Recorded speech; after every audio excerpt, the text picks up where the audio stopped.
Jadi untuk nyingkat waktu saya nggak basa-basi ya, karena waktunya 60 menit dan kalau bisa saya kurangin. Jadi interaksinya lebih banyak nanti. Insya Allah. Jadi memang kalau kita selama ini belajar Al-Quran, ya jadi Al-Quran orang biasa ayat-ayat kauniyah, kauliyah. Nah, ayat-ayat kauniyahnya itu kadang-kadang terlupakan. Jadi kita mencoba menyelami apa yang terjadi di alam sekitar kita. Nah, untuk malam ini kebetulan memang saya diberi kesempatan untuk di depan menyampaikan apa yang terkait dengan disiplin ilmu yang saya dalami, yaitu DNA.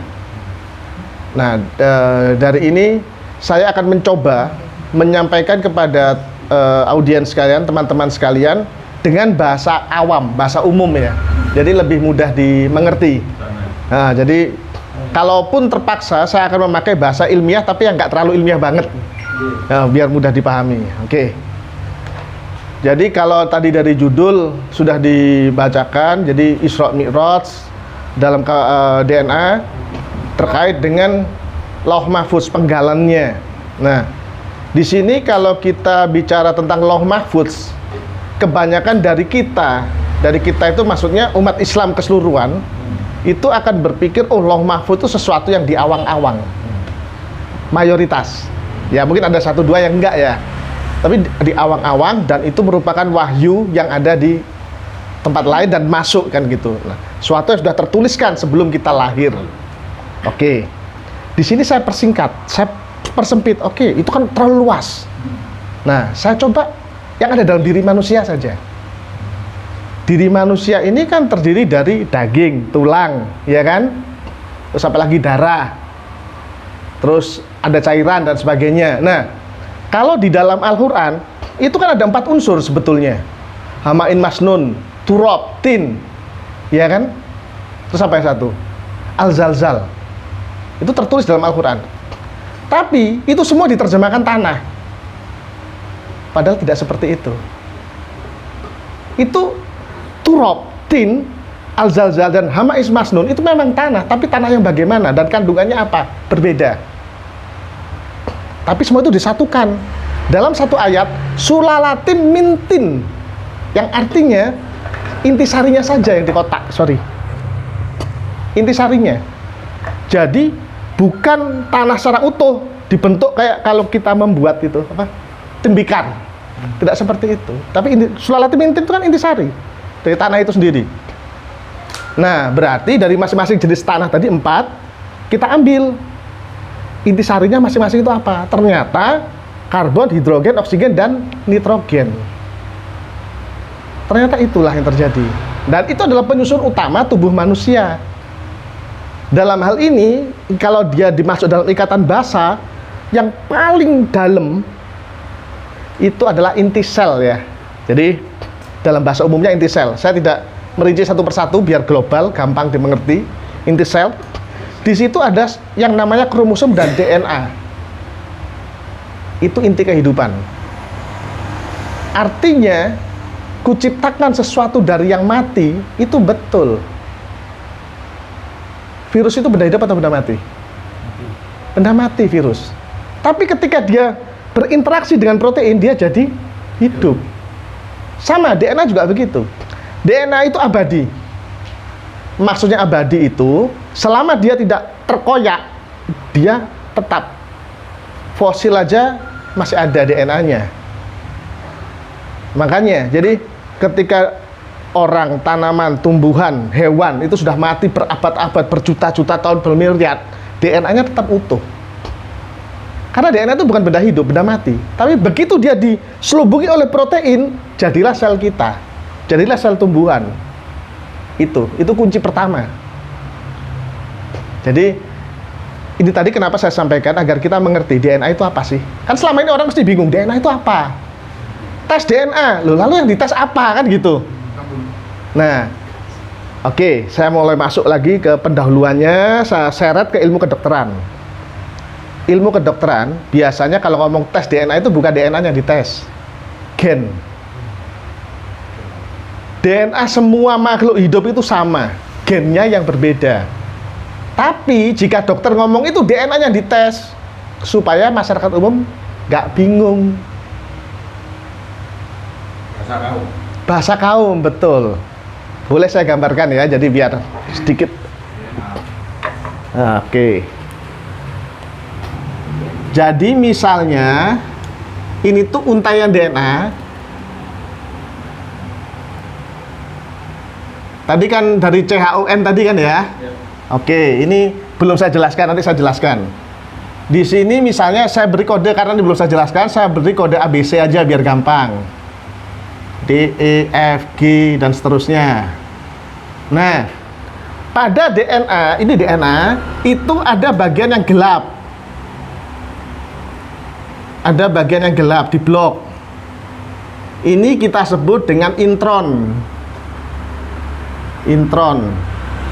Terus yang terang ini itu dengan ekson.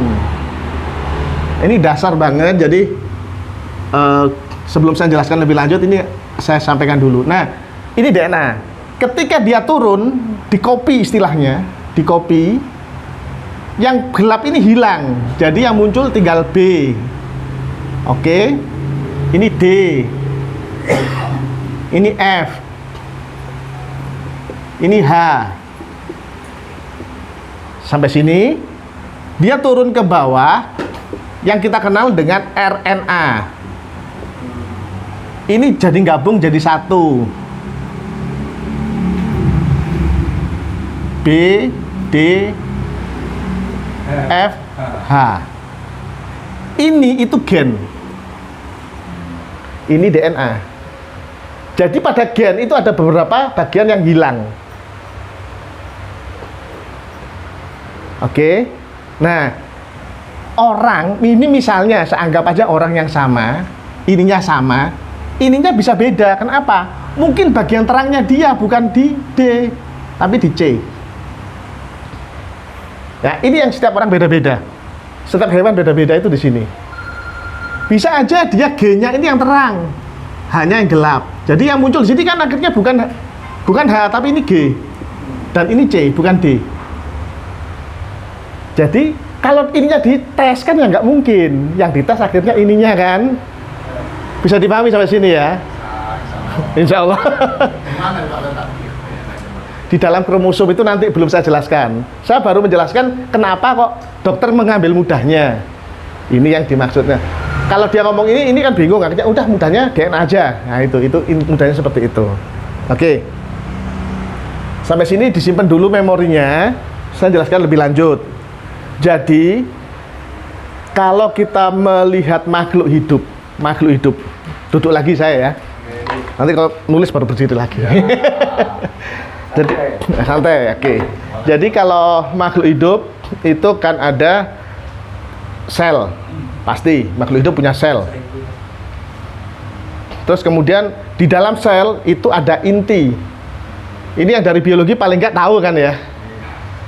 Dari inti, di dalam inti itu ada kromosom. Di dalam kromosom itu baru ada DNA. Jadi urutannya sel, inti, kromosom, DNA. Jadi di dalam inti itu ada kromosom. Di dalam sel ada inti. Pokoknya urutannya seperti itu. Nah, sekarang yang jadi permasalahan di sini itu DNA itu ada di dalam kromosom. Jumlah kromosom manusia itu banyak sekali. 23 kepasang. Itu kalau dijembrengkan tuh bahasa Indonesianya apa? Ditarik ya, diurai. Masing-masing kromosom itu panjangnya hampir 10 meter. Dan itu terpilin di dalam sel. Jadi cilik banget, cilik. Apa ya istilahnya? Satu zarah ya. Kecil banget wis. Bulat. Angel itu pokoknya gitulah, harus dipakai mikroskop gitu. Kecil banget. Nah, kromosom itu yang ada itu yang 23 pasang tadi itu menyandikan sandi-sandi yang berbeda. ABC-nya tadi itu beda-beda sehingga kita itu kompleks, bentuknya kompleks. Nah, itu yang disebut dengan printing. Setiap manusia nggak sama. Jadi kalau kita, oh ini fingerprinting, oh ini printing, enggak, ini DNA printing. Jadi tidak ada yang sama, spesies apapun, organisme apapun nggak ada yang sama. itu untuk DNA, genetik, itu seperti itu. Oke, dari sana saya mulai masuk. Kenapa benda yang sekecil, yang benda mati, dia bisa hidup? DNA itu terdiri dari tadi CHON, dia adalah basa. Ikatannya ikatan basa, diterima aja bagi yang mungkin dari ilmu sosial, terima aja dulu aja. Dari ikatan basa, nah ketika kena protein, dia jadi hidup. Padahal dalam sel kita kan ada protein. Nah, dia menghidupkan, akhirnya dia mengkode-kode-kode, jadilah kita seperti manusia ini.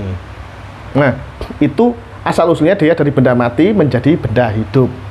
Sekarang, kalau kita lihat DNA kita, genetik kita, kenapa saya hubungkan dengan Lauh Mahfudz dan penggalan, bukan keseluruhan loh ya. Kalau keseluruhan adalah semesta banyak, kita nggak mungkin ngurai satu persatu. Botak. Kita ngurai di DNA aja. Nah, DNA itu sangat-sangat istimewa sebetulnya. Kenapa sangat istimewa? Saya katakan gen kita yang tadi kan kecil itu ada di dalam kromosom. Saya belum ngomong ke arah gen atau DNA, kromosomnya saja. Setiap manusia itu bisa dilacak kromosomnya ke keturunannya sampai ke atas karena punya kemiripan. Nah, apalagi kalau DNA-nya yang dilacak itu bukan hanya ke orang tuanya, tapi sampai ke atasnya, nenek moyangnya. Kemungkinan ya, karena sampai sekarang belum ke atas. Karena human genome mapping atau proyek pemetaan DNA manusia, genome mapping itu, pemetaan itu dimulai tahun 80 berapa gitu saya lupa. Terus kemudian Indonesia dilibatkan tahun 96 dan baru selesai 2010. Itu menemukan bahwa Mongol Genghis Khan itu dia menurunkan gen terbanyak di seluruh dunia. Berarti dulu saya nggak tahu itu yang menyebarkan tuh anak yang keberapa, punya istri banyak kan, kita nggak ngerti itu. Masih tinggu. Nah, iya. 2010 baru selesai itu proyeknya gitu. Proyeknya selesai itu maksudnya internasional. Karena memang dianggap sudah melebihi ekspektasi, sudah melebihi harapan. Kan harapannya dulu kan hanya gimana sih mappingnya DNA manusia, dimappingkan ini untuk apa, ini untuk apa. Tadi wes gini aja, tak gambar aja biar gampang anunya kan. Gampangannya DNA itu kan gini, ini kromosom ya. Ini diambil satu, terus dijembrengkan gitu. Nah, ini kan ada penggalan-penggalan seperti ini. Nah, itu DNA-nya. Terus ini semua 23 kromosom itu dijembreng semua. 23 pasang. Iya, dijembreng semua dari berbagai ras.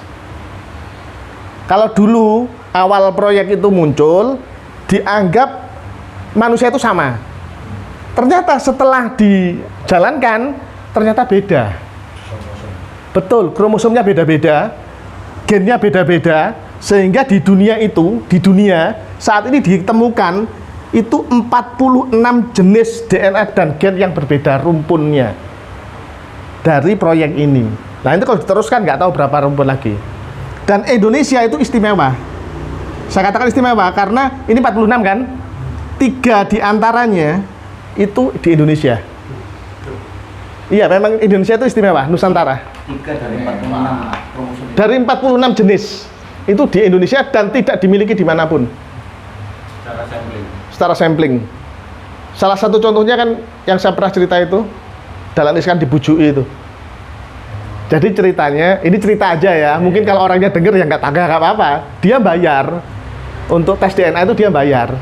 Tapi waktu zaman itu, tahun itu dia berapa juta gitu loh. Untuk liver. Dia bayar. Iya. Dia ingin cangkok. Itu kan DNA-nya dites. Dia ingin tahu DNA-nya, gimana gennya. Terus dia sudah bayar kan? Ya berapa juta saya nggak tahu. Saya cuma dapat berita. Saya juga baca di berita itu ceritanya. Nah, ternyata samplingnya dia itu dipakai untuk ini, project ini. Nah, itu memang apa ya? Kan di Indonesia terlibat sedikit sekali pada waktu itu. Salah satunya Dahlan Iskan. Sampelnya. Oke. Oke, kita kembali lagi ya. Nah, oke, ketika DNA ini di setiap manusia beda-beda, akhirnya penelitian itu sampailah pada suatu yang paling dalam. Jadi intinya begini. Saya ambil satu contoh aja ya, karena kita akan membahas satu contoh memang, tidak banyak. Ini DNA. Satu contoh, ini sampel aja. Jadi bukan semua orang, tapi satu contoh. Situ kelihatan gitu. Satu contoh seperti ini. Yang tadi lokusnya ini banyak ya. Anggaplah seperti ini. Oke. Ini jumlahnya 23 kromosom kan, 23 pasang. Ini ternyata tidak berdiri sendiri. 70% dan 30%. Tail, ekor. Jadi tailnya ini yang 30% ini kompres, data kompres. Kompres data. Kompres, dikompres. Ya, kayak kalau kita main komputer itu, kompres. Nah, kompres data dari jejak masa lalu. Ini yang jarang sekali. Jadi, misalnya orang tua kita atau siapapun di atas kita punya riwayat-riwayat tertentu yang dia mengendalikan gen. Contohnya penyakit, itu kan dikendalikan gen juga. Kebiasaan. Pernah dengar kan kalau orang bahagia hormonnya apa bergerak. Itu terkompres di sini semua sebagai memori. Jadi yang ini punya kita, oke. Tailnya ini kompresan. Oke, 30%. 70% baru Punya kita. Nah, ketika anak kita punya kita ini ikut ke kompres, 30% dari masuk di anak kita. Ini masuk sini, jeret. Nah, kebayang. formulasi juga oleh banding. Ya, jadi semakin ke bawah, kompresan ini semakin padat. Kalau di komputer orang kan bisa diekstrakkan gitu ya. Oh iya. DNA juga bisa diekstrak. Cuman metodenya orang Indonesia nggak punya. Yang punya hanya Jerman saat ini. Amerika juga belum punya. Di film iya. Di film Hollywood maksudnya. Di film Hollywood iya. Fungsi dan manfaat diekstrak. Loh, diekstrak memori kan? Jadi ditanamkan lagi. Enggak, bukan begitu. Jadi gini. 30%, oke. Allah menciptakan ini itu ada fungsinya pasti, oke. Sekarang di alam bawah sadarmu, kamu kadang-kadang bermimpikan sesuatu. Itu dikontrol oleh ini, Mas. Jadi orang ngomong itu mistik, itu klenek. Shit. Ilmiah, science. Allah tidak akan menciptakan segala sesuatu dengan sia-sia. Hanya kita yang belum tahu. Itu intinya. Oke. DNA itu bisa dilihat atau dipegang, Pak? Kenapa? DNA Kenapa? bisa dilihat atau dipegang. Nggak bisa. Nggak bisa. Harus pakai mikroskop tadi, balik lagi. Karena apa? Wujud, Pak ya? Wujud. Jadi kalau sel-sel kan masih bisa ya kita lihat ya. Begitu kita lihat kromosomnya, itu kan sudah sulit kan, harus pakai mikroskop. Kromosom. DNA di dalamnya kromosom. Jadi lebih kecil lagi. Kecil. Jadi wujud. Dipegang tapi orang ngetok. Ya, bisa dipegang tapi nggak kelihatan. Oh, iya. Jadi apa? Warna-warna, Hah? warnanya tapi. Biasanya kalau ingin tahu warnanya kita pakai pewarnaan oksitetrasolium. Itu pewarnaan khusus. Jadi ketika ini tuh kita semprot dengan oksitetrasolium, kita taruh di mikroskop biasa, mikroskop pendar, itu akan mengkilat, berpendar. Glowing, nah tepatnya glowing. Betul itu, era terkinian bahasanya, glowing. Anak gaul. Oke, glowing. Oke. Enggak, apakah dari DNA itu juga bisa akhirnya ini rada melenceng gini nggak, Prof? Bentuk fisik itu termasuk dari situ juga berarti perwujudan kita. Oh, ini irungnya ini baik. Ya. Oh iya, seperti itu. Oke, jadi kalau itu memang di DNA-nya ini, tapi kita nggak perlu sampai dalam ke DNA-nya. Dari kromosom aja udah bisa. Oh. Kan 23 pasang ini kan. Nah, ini kalau 23 pasang ini Allah sudah menciptakan sesuatu yang luar biasa yang kita nggak bakal tahu, yaitu superhuman. Ini mungkin beberapa teman yang suka ngopi dengan saya sudah pernah saya ceritain ya, di warung kopi tapi bukan di forum ya. Lah ya, itu superhuman. Jadi gini ceritanya, kalau kita melihat kromosom secara umum, kalau di ilmu biologi kan ada X, ada Y kan. Nah, terus ini ada aksennya. Nah, ketika XXXX dan XYYYY, ininya aksennya itu kita anggap ini ada X-nya, ini ada Y-nya gitu loh, maksudnya. Oke. Nah, ketika ketemunya, ini penghapusnya mana ada? Nggak ada. Tisu. Enggak, soalnya kalau sudah penuh gini bingung juga. Tes DNA itu harus orangnya hidup atau sudah mati gimana? Mati bisa. Loh, DNA kan benda mati. Mati Ya, enggak. Nah, DNA itu benda mati. Jadi, ngambilnya itu disuntik atau oh enggak, dioperasi? tidak. DNA itu dari kulitnya aja bisa kok. Dia kerok kulit gini bisa. Dari cairan bisa, apapun bisa. Ringan. Keringat enggak bisa. Nggak bisa. Terus kulitnya itu di Kulit atau cairan atau apa? darah. Darah bisa, liur bisa gitu. Heeh.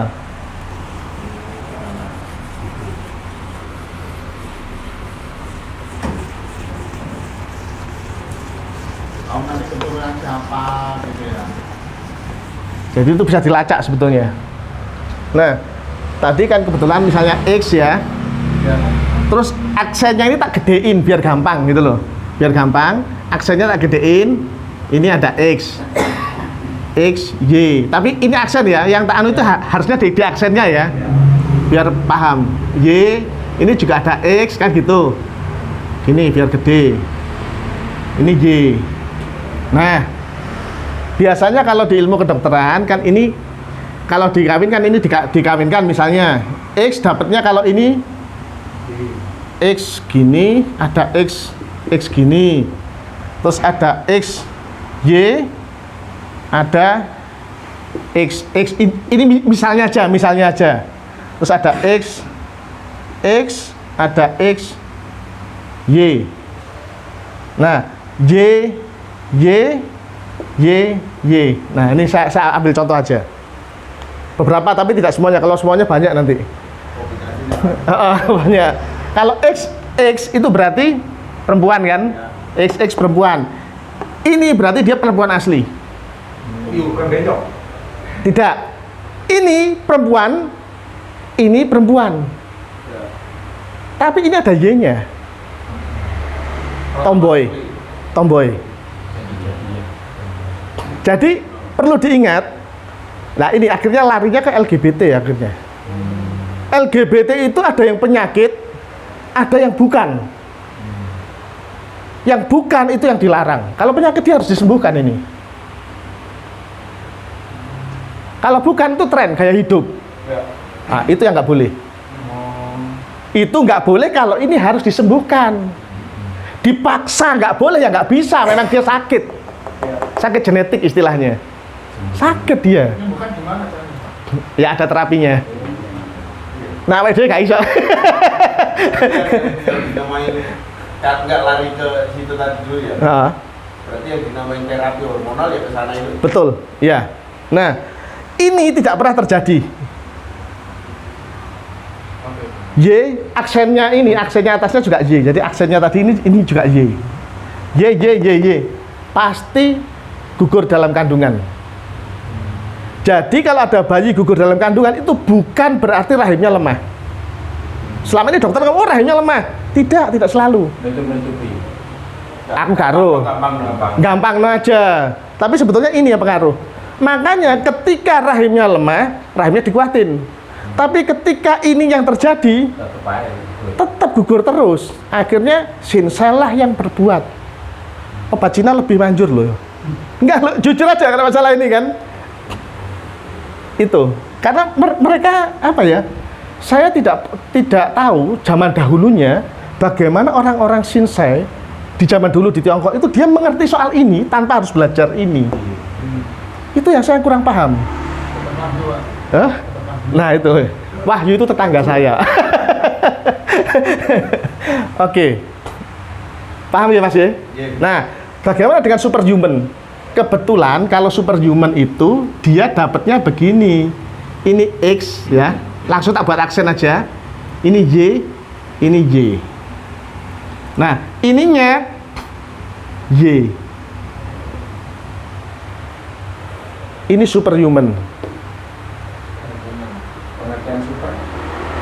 Dalam segalanya, jadi DNA yang tadinya banyak black hitamnya itu banyak terbuka. Cara fisik cerdas. Cerdas, memori iya. Dan dia bisa mengendalikan semua atom dalam tubuhnya. Push, telekinetis kayak gitu. Betul. Tadi kan Jadi masalah kebuka itu tadi X-Men ini. Intron dan exon, ya.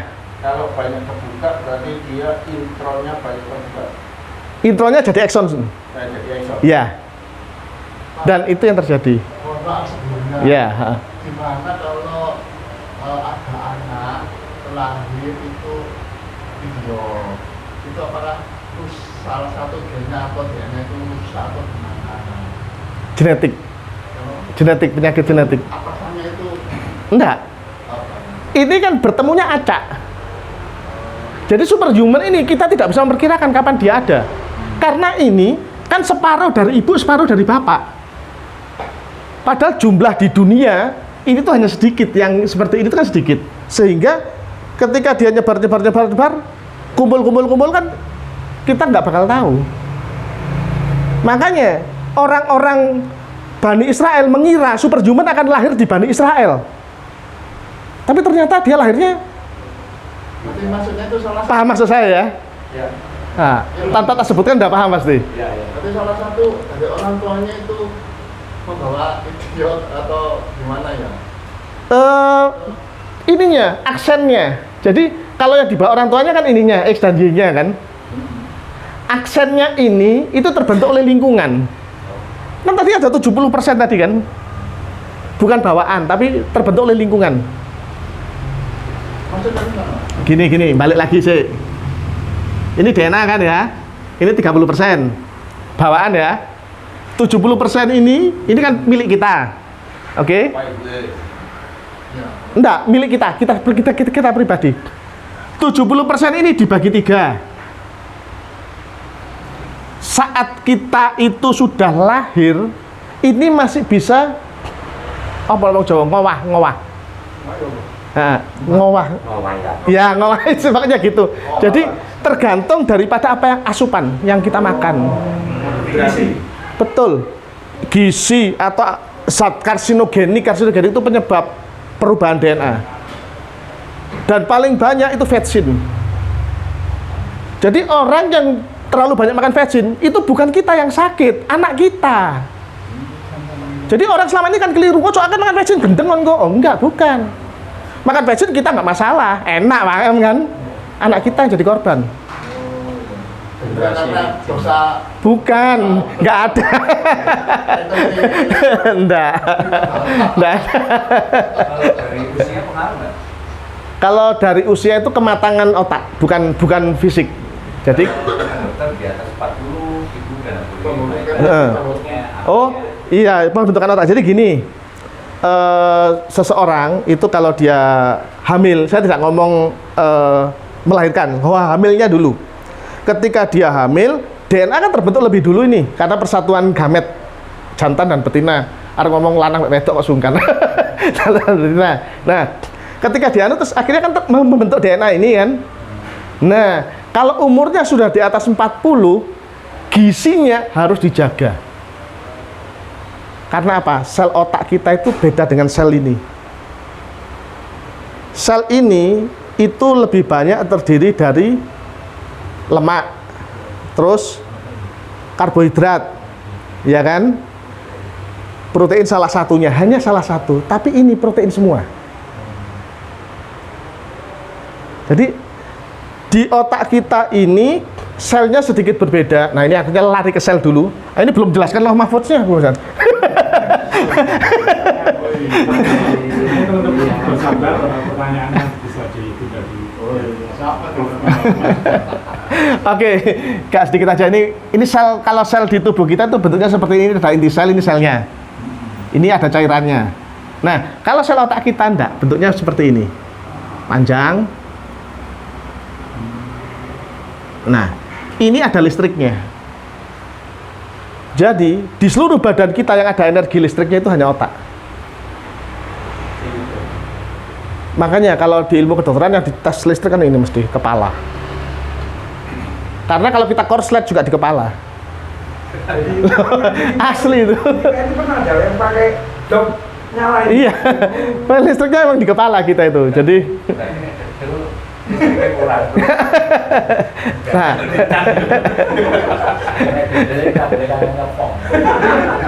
ini karena apa? Listrik ini berkaitan dengan doa. Kamu doa pasti konsentrasi di kepala, nggak mungkin di dengkul kan? Iya. Nah iya, listrik. Paham ya? Omonganku ya rada aneh ya nih, dengkul. Nggak apa-apa ya. Kamu belum jawab. Ya. Itu yang masalah listrik itu ya. Jadi bicara tentang doa. Ya.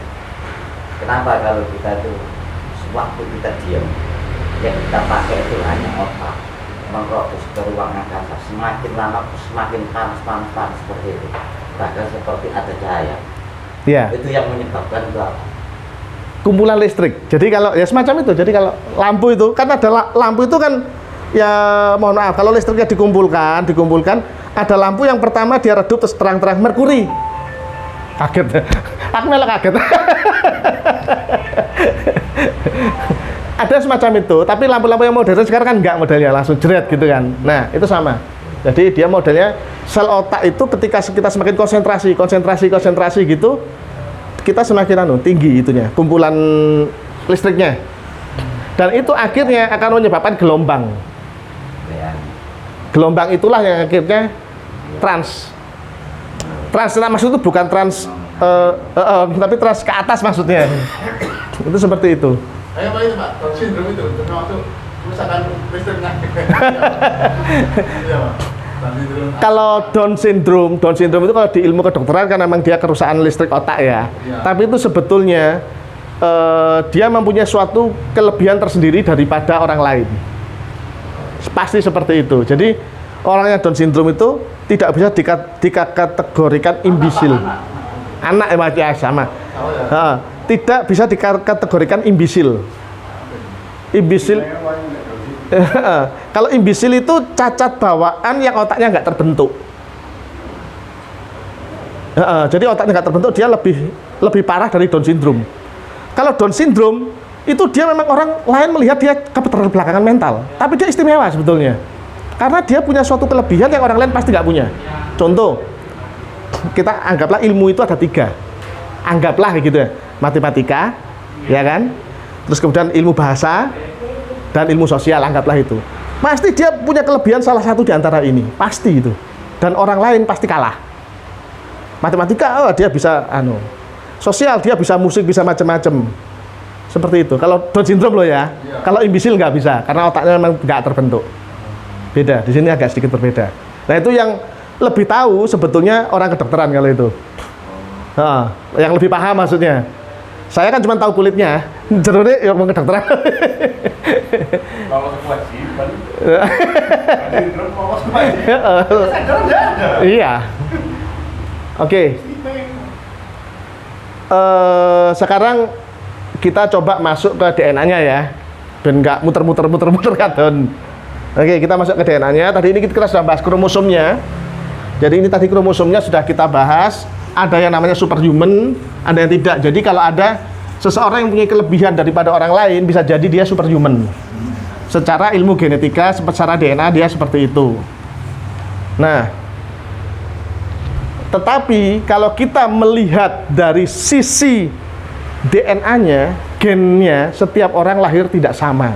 Tetapi di sana tertulis sesuatu yang orang lain beda juga dan akan membuat suatu permasalahan di kemudian hari. Yang pertama, di dalam gen atau DNA kita itu tertulis pembelahan sel keberapa kita mati. Iya, expired, mati. Kita jadi mati. Dan selnya nggak mau membelah lagi. Jadi pembelahan sel itu tidak bisa dikatakan dengan umur dan tahun loh ya. Karena pembelahan sel ini di setiap udara, setiap suhu, setiap ketinggian tempat berbeda-beda kecepatannya.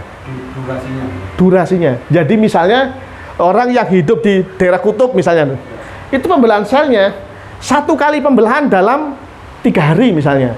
Tapi yang hidup di gurun Sahara 1 kali pembelahan 1 hari. Berarti lebih cepat mana? Gurun. Padahal usia selnya pembelahannya sama kan, tertulisnya di DNA sama. Tapi akhirnya umurnya bisa berbeda. Itu dipengaruhi oleh ini. Intervalnya tapi berapa kali belahnya. Betul. Sehingga orang juga nggak akan bisa memperkirakan kalau dia nggak tahu kecepatan pembelahan selnya. Umurku piro nggak akan tahu, karena kita harus tahu dulu pembelahan sel kita berapa cepat. Disinilah maka Einstein berlaku hukumnya EMC². Semakin kita jauh dari pusat gravitasi, pembelahan sel kita semakin lambat, umur kita semakin panjang.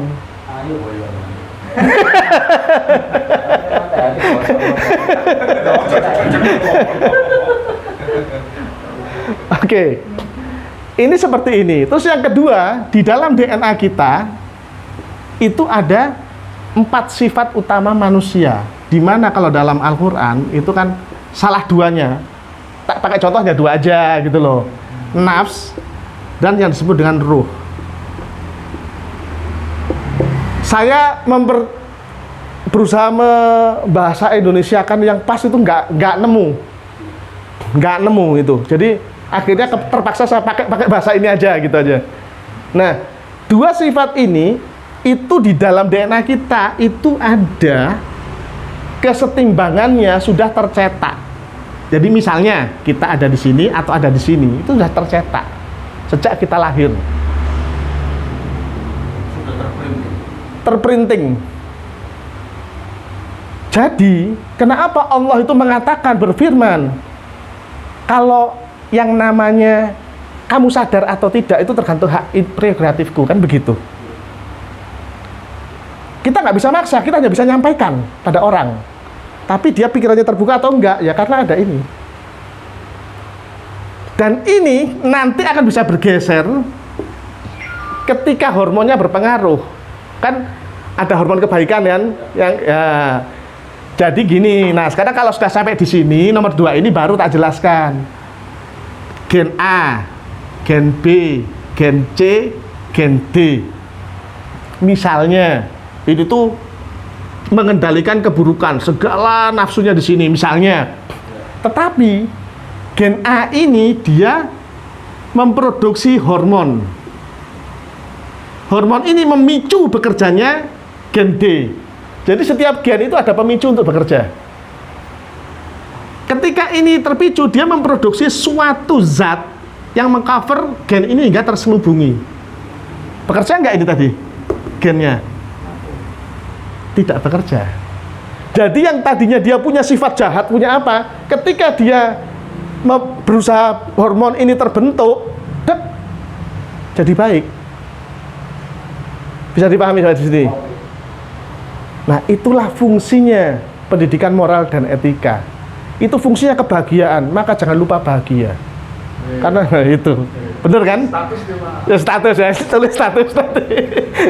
Karena kebahagiaan itu akan memproduksi suatu hormon di mana kita itu akan cenderung berbuat baik akhirnya. Itu pasti. Nah ini, karena di DNA sudah seperti itu. Dan ini orang itu sudah tercetak sejak dia lahir, tercetak sudah. Jadi selain tadi yang tercetak adalah bentuk fisik macam-macam, ini ternyata ada blueprint. Jadi walaupun ada printing itu masih bisa berubah berdasarkan spek. Ya, ayatnya kan jelas juga itu. Kamu nggak akan dirubah apapun itu. Makanya di dalam Al-Quran ada yang namanya takdir. Jangan ngomong nasib, di Al-Quran nggak ada bahasa nasib. Itu ejaan bahasa kita aja. Di Al-Quran itu mubrom dan mu'alah. Kapan mubrom kita ada, kapan mu'alah kita ada. Jadi mana yang bisa diperbaiki, mana yang tidak. Jelas sudah. Nah, DNA ternyata sinkron.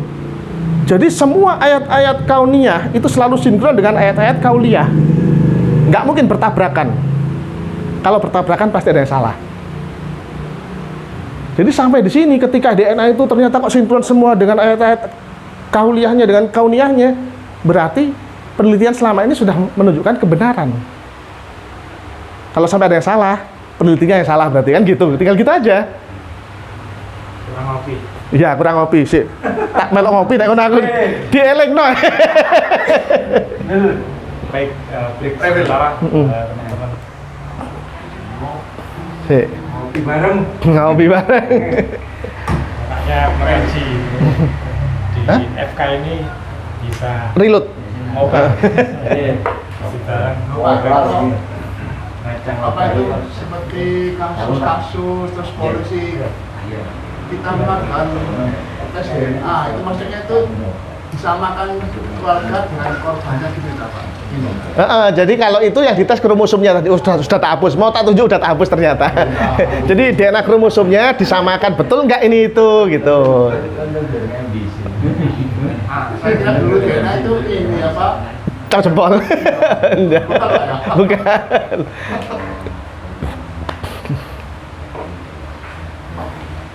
Jin termasuk punya DNA Pak ya? Kenapa? Bangsa jin. Itu cerita yang lain nanti itu. Nah, kalau jin itu di dalam Al-Quran disebutkan sebetulnya ada 3 macam di sana. Jadi enggak, ini kan pupung istirahat, pupung break kita. Jadi ada 3 macam di mana pengartiannya itu beda-beda tergantung dari konteksnya. Itu yang harus dipahami dulu. Nah, nanti suatu ketika lah nanti kita jangan hari ini kita fokus ke sini. Melebar-melebar. Ini juga jin nih saya pakai ini. Iya, Pak. Jin ini asli nih. Teman-teman di bangsa jin Pak.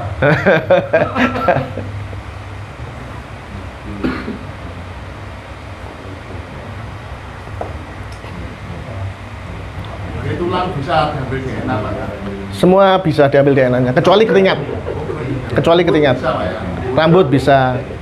Pokoknya mulai dari air liur, rambut, kulit, daging, darah, terus kemudian apalagi tulang, itu bisa diambil semua. Kuku bisa. Kuku kan termasuk tulang ini. Ini Bisa. Pak, seandainya kan orang meninggal kata puluhan tahun ya, apakah bisa di DNA-nya? Bisa. Bisa. Kan sudah terpendam kata puluhan tahun kan. Iya, mungkin tinggal kita- diambil lagi. Tetap bisa. Pokoknya selama dia bekasnya masih ada. Oh, gitu ya. Selama bekasnya masih ada bisa diambil. Jadi misalnya DNA itu tertempel di dinding gitu kan ya. Itu tetap selama ini dindingnya nggak rusak, dikerok lagi itu bisa dimurnikan. Jadi kalau kita ingin melihat DNA itu tidak langsung dilihat tapi dimurnikan dulu. Jadi supaya cemaran-cemaran lainnya hilang. Oh, iya, iya. Heeh. Takutnya kan terkontaminasi dengan Nah, benda-benda lain, betul. mungkin lah, yang- Itu dihilangi dulu. Iya. Nah. Berarti kan film Jurassic Park itu imajinasi atau imajinasi dari Nah, dunia atau ya apa? jadi ini cerita ya, cerita aja sedikit. Si sutradara dan penulis novelnya, itu kan dari novel sebetulnya. Itu dia terinspirasi dari penelitian Jepang, karena DNA pertama kali kan meneliti Jepang. Dia meneliti, ternyata kok seperti itu, kok bisa hidup. Itu dia imajinasikan. Orang Hollywood kan suka gitu kan, wah diambil, terus dimasukkan ke telur katak. Iya kan itu, terus akhirnya tumbuh jadi raptor atau apa itu yang pertama itu ya, dinosaurus gitu kan. Nah itu memang imajinasinya dari Hollywood, tapi ide itu diambil dari penelitiannya di Jepang. Karena Hah? ya Ada yang butuh kopi lagi? mumpung saya reload nih. Kalau yang penelitian di Jepang atau ada mana? Iya. Kenapa? Penelitian yang di Jepang itu sampai mana? Nah jadi gini, di Jepang itu dia meneliti pada waktu itu ada pohon teratai. Teratai itu sudah tinggal fosil, DNA-nya saja, gennya saja, tapi dia sudah keras kayak batu. Oleh orang Jepang itu dilihat, diteliti, kemudian dikembangkan. Ternyata teratai itu berbunga. Setelah berbunga baru diteliti sama dia. Setelah berbunga loh ya. Ternyata itu adalah teratai yang kalau di Jepang saat ini dikenal dengan nirkala. Itu dari bahasa Sanskerta. Ternyata yang tidak punya waktu. Karena apa? Dia berbunganya 100 tahun sekali. Jadi dia begitu berbunga, bijinya muncul, dia jadi batu. Tidak ada proteinnya. Benda mati loh ya batu. Nanti kemudian dia kena air, pecah, mekar lagi. Tapi harus ada waktu tidur, namanya dormansi ya. Dormansi itu waktu tidur. Kalau untuk tanaman dormansi, kalau untuk hewan hibernasi. Manusia kan di film juga hibernasi kan, karena kita dianggap hewan soalnya. Tapi lempang itu dormannya kita penutupan kan.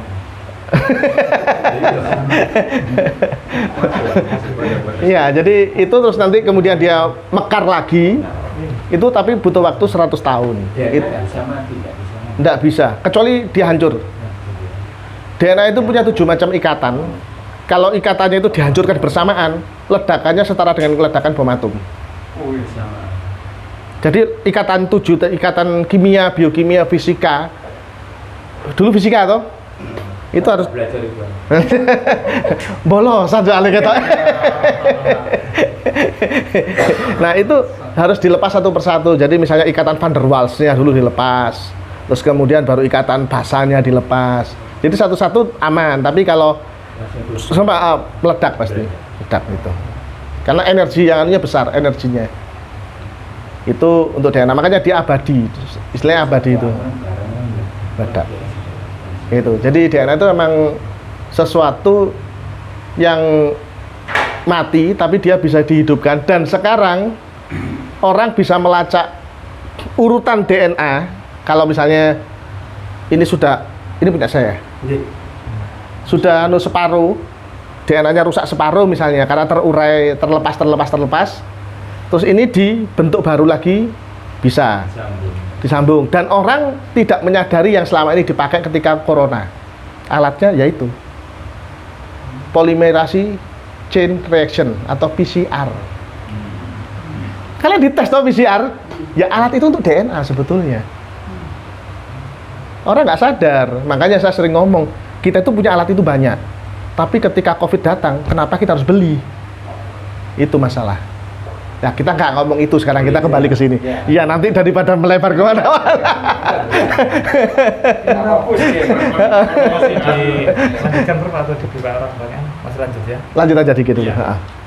Baik, Oke. teman-teman, ditunda dulu pertanyaannya karena Prof mau lanjutkan materinya. Semoga nanti lebih tuntas, lebih jelas begitu ya. Terima kasih. Oke. Prof, lanjut. Mari ngopi. Oh iya sih, turut tahu dia mau lagi lucu. Fokus. Oh, boleh ya. Ayo gas tak boleh. Boleh.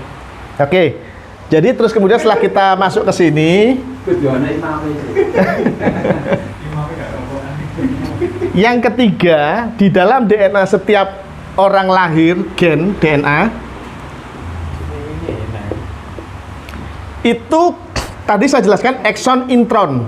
Nah, sekarang kita lihat apakah fungsi exon dan intron itu. Karena apa?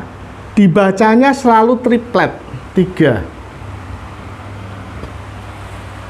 Nah, ketika dibaca 3 ini, jadi sorry, tadi ada yang saya kurang. Misalnya ini exonnya, ini intron, ini exon. Yang gelap ini saya abaikan, saya ambil satu yang hidup ini ya. Yang terbuka ini saya ambil, tak jajarkan. Yang ini tak hilangkan. Ini kan DNA tadi, ini gen. Nah, ini kalau di dalamnya dilihat lagi itu ada 3. Nah, ada 3 bagian. Itu kalau di anu ada urasil, timin, adenin, sitosin. Oh, tak apa sekali ya. Tahunan ya. Iya, boleh tuh. Oke, jadi Itu di triplet tadi ya? iya ini di 3 ini. Jadi ini U misalnya ya, T, terus ini U misalnya gitu. Jadi ini, Kombinasi. ya jadi ini diambil, nah ini diambil ini gitu loh. Bukan per triplet itu ada semuanya itu. Enggak, ini dibaca triplet, di dalamnya ada 3 kan, triplet. Oke, nah dari sini ini kadang-kadang bisa geser. Yang kita sebut dengan mutasi. Nah, terlibatnya gini. Nah, terus ini ikut yang sananya, misalnya ada. Yang ini kan nggak kanggu. Nah, ketika geser-geser ini, itu tergantung dari bapak ibu kita pada waktu mengandung kita. Bapak mengandung, Pak. Nang kentol. Guyon. Iya. Maksudnya ibu kita, bapak yang sponsor gitu. Oke. Nah, Faktor penyebab bergeser tadi apa? pertama, apa yang dimakan ibu ketika hamil? Langsung Geser. Apa yang dipikirkan ibu ketika hamil? Geser. Karena ibu berpikir, ini hormonnya bekerja kan? Itu tersambut. Iya, reaktif. Betul. Makanya itu kalau ibu sedang hamil, itu harus berbuat baik. Ya kan? Paling tidak dengarkan murotal. Pengaruh ternyata gitu loh.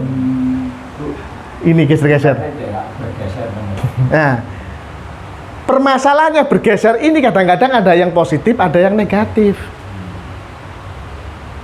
Nah, pada saat bergeser-bergeser ini, itu tentu pergeseran di dalam kromosom. Ini kan kromosom. Gesernya kan di dalamnya sini kan. Ini akan mempengaruhi ke semuanya ini.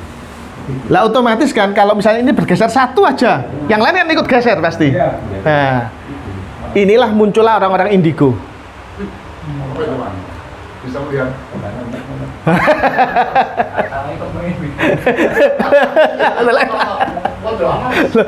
Soalnya angkat mau nulisan ono, nah kan kamu kira noleh ke sini.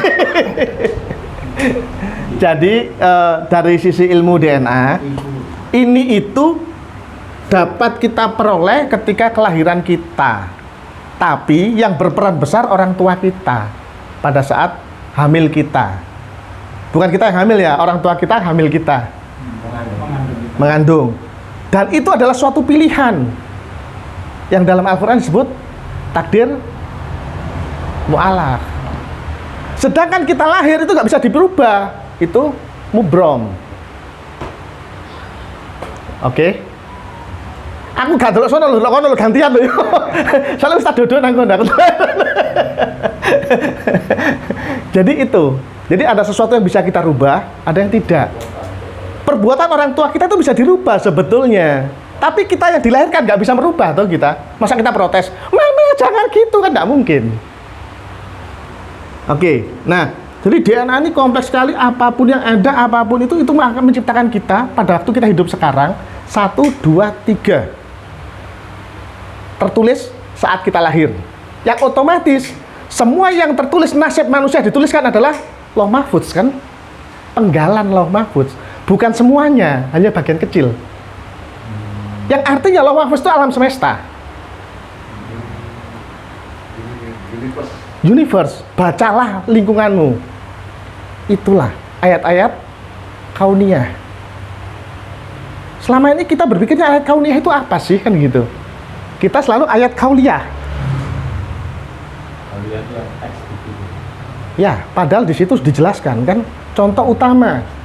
Kamu kira gunung itu diam di tempat? Tidak kan? Jalan seperti awan. Nah, ternyata apa? Di dunia ini ada lempeng-lempeng kan akhirnya. Nah, itu. Pelajarilah, pasti sinkron dengan Al-Qur'an. Lek gak sinkron berarti kamu yang salah.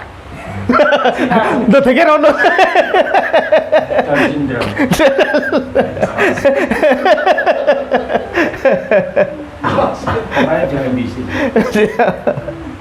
Nah, 1, 2, 3, 4. Nah, yang terakhir sekarang, yang kelima. Di dalam gen kita, ini yang kelima sih. Aku tidak ngidek iki ya soalnya. Disaku. Oh, disaku. Iya, ini kan gitu. Itu dia ini, Pak. Baru ini. Pak Heru kejepit katanya. Ya. Oh, gitu, oke. Sampai juga ada dandan-dandanan gitu. Yang kelima dan yang terakhir, di dalam DNA kita itu ketika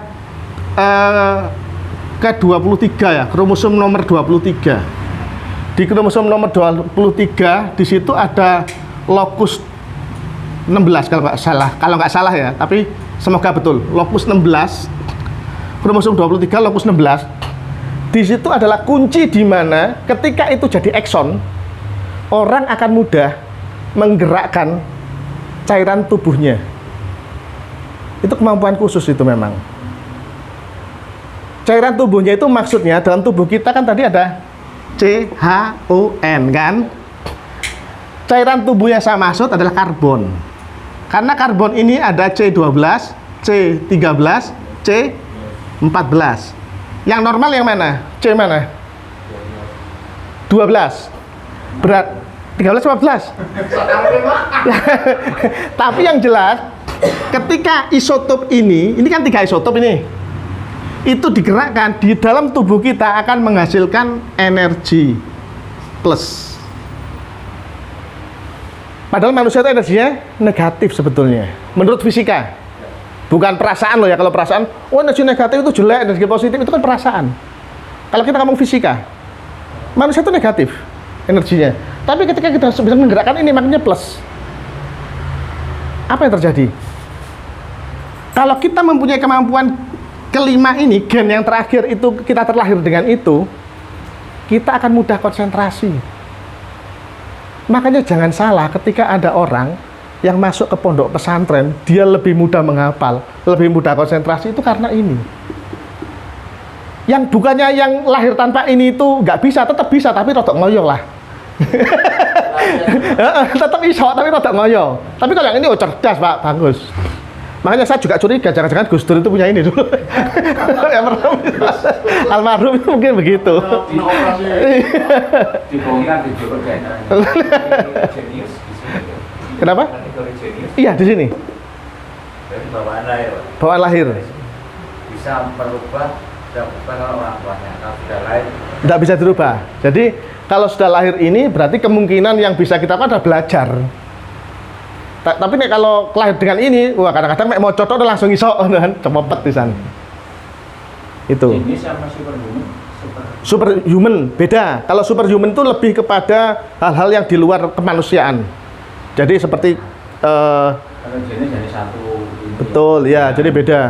Makanya saya tadi ngomong kalau superhuman itu jarang sekali ada karena dia faktor keturunan dan sebagainya tadi. Sehingga dapat dikatakan seandainya itu boleh dibongkar DNA-nya, diambil gitu ya. Tapi karena saya nggak tahu loh, bener, karena saya tidak tahu, makanya Isa Al-Masih itu di mana nggak ngerti gitu loh. Itu mungkin dia termasuk superhuman mungkin gitu loh. Karena Sulaiman itu superhuman. Bisa mengubah. Ya nggak bisa, Rek. Nah, dia superhuman, kemungkinan seperti kalau Sulaiman itu superhuman. Jadi itu. Awan ya. Ikut Sun Gokong. DNA itu bisa bergerak atau gimana? Atau punya DNA kan tetap di dalam, jadi tak gambar dulu ya. Ini sel kan gede. Di dalam sel ada intinya. Di dalam inti sel ini ada DNA ini. Oke. Di dalam DNA ini kromosom ini, ini kromosom. Di dalam kromosom ini ada DNA. Nah, disinilah DNA. Iya, jadi kecil sekali dan dia nggak mungkin bergerak. Kalau bergerak, lah pecah selnya. Tadi Sulaiman termasuk Superhuman.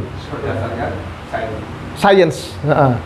Tapi gini, kalau kita melacak dari ini kita sedikit menyimpang dari Al-Quran sedikit ya, karena di Al-Quran nggak ada.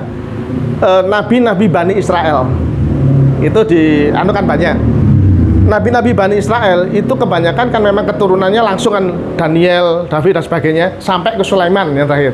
Itu ke atas itu ketika dilacak DNA-nya memang dia termasuk superhuman semua. Hanya saja setelah Sulaiman ke bawahnya itu kan makamnya banyak yang hilang. Nah, dan lagi pula pengikut-pengikutnya pada nggak ada yang berani ngutik-ngutik kan. Kan beda kalau dengan orang Israel kan diutik, ambil DNA-nya ini. Sekarang apakah kita berani misalnya ada makamnya Nabi Isa misalnya, berani nggak kita ngambil DNA-nya? Kayaknya pasti bertentangan dengan nurani semua deh. Iya kan? Bertentangan dengan belief, kepercayaan. Maksud Tuhan Buka ya. Itu masalahnya.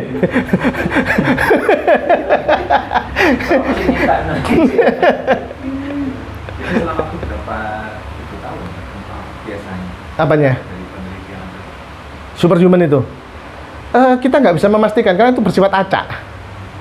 Jadi acak banget, sehingga kalau dalam teori sains itu kan ada teori probabilitas ya, teori kemungkinan.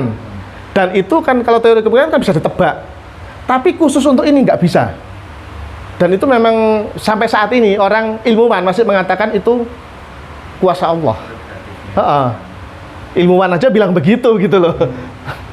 Karena saking acaknya kita nggak bisa.